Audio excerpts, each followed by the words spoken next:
So I've just been told that we haven't done a presentation yet on Hashimoto's and brain fog. I don't know how that's possible because it's like literally one of the top 3 symptoms. It's like fatigue, and I put on weight, and I have brain fog. Is like Hashimoto. It's like there's 20 symptoms that are really, really prominent, but literally that's in the top 3. So yeah, Hashimoto's causes brain fog. How does it do that? So so many ways. It's so many ways, but we'll start with Hashimoto's. We'll start with the thyroid itself. When the thyroid is getting attacked, and it's creating an inflammatory response, and it's making too much T4, and it's making too much, and ultimately making too much T3, which is the 2 thyroid hormones, and the T3 is active.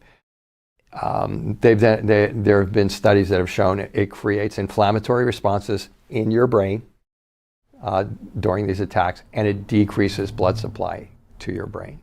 Your brain needs proper oxygen, so decreasing blood supply is not a good thing to happen to your brain.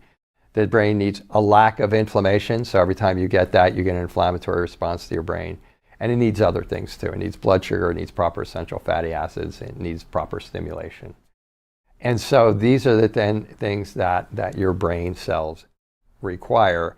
You're hitting 2 of the major areas with Hashimoto's. And then brain fog is basically, nobody can explain it, but they're just like, I just can't think, and sometimes I can't get my words out, and I'll get tired, and so on and so forth. So that's one way in which Hashimoto's does it. Hashimoto's, another characteristic of Hashimoto's is constipation. It can be constipation and diarrhea, okay? But more often it's constipation than not, okay? Because after it's been beat up in attacks, then your thyroid starts to fall into hypothyroid just from it's getting beat up. So it's having a harder time making thyroid hormone in between these attacks. So that slows down your entire digestive system.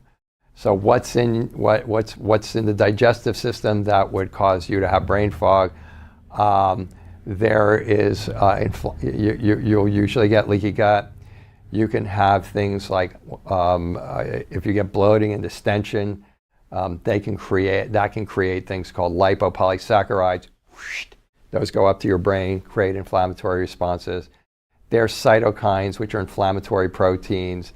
There's food sensitivities. Once you get those, there's metabolites from those that go up there, and there's I forget how much it is. I want to say 90%. I think that's correct. 90% of your serotonin. If you haven't had a serotonin, that's what everyone says. Oh, I got a dopamine hit. I'm really happy. Well, serotonin is what really makes you happy. Serotonin is like what makes you like to be with your friends. It makes you happy. Serotonin is like when you get sad because it's overcast. You usually have low serotonin. Seasonal affective disorder. Serotonin is like mood. Serotonin is like good mood. Well, 90% of it's made in your intestines. So if the thyroid is slowing down and causing your intestines to become abnormal, then it's going to be destroying a lot of that serotonin. So this is why just fixing the intestines alone really gives you that euphoria of suddenly starting to feel good, and all of this is brain fog. All of this goes together to call what? Because if you look up brain fog, I mean, it's a very nebulous thing, but everybody uses that term. I mean, I treat tons of Hashimoto's, obviously, and I would say easily like 80% of people come in and they say, I got brain fog. I have brain fog. I have memory. I have headaches. I'm depressed. A lot have anxiety. It's all bad brain chemistry.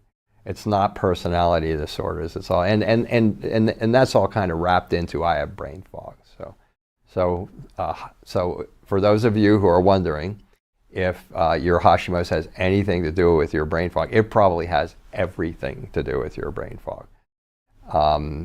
And if you don't have Hashimoto's and you have brain fog, it's these other chemical processes that are screwing up your blood sugar and causing you to not have oxygen in your brain, or causing you to have inflammation in your brain, or your gallbladder's not breaking down your essential fatty acids, and that's getting to the brain. So that's the other way you can get brain fog. But if you have Hashimoto's and you don't have brain fog, you're in the minority. So that's Hashimoto's and brain fog.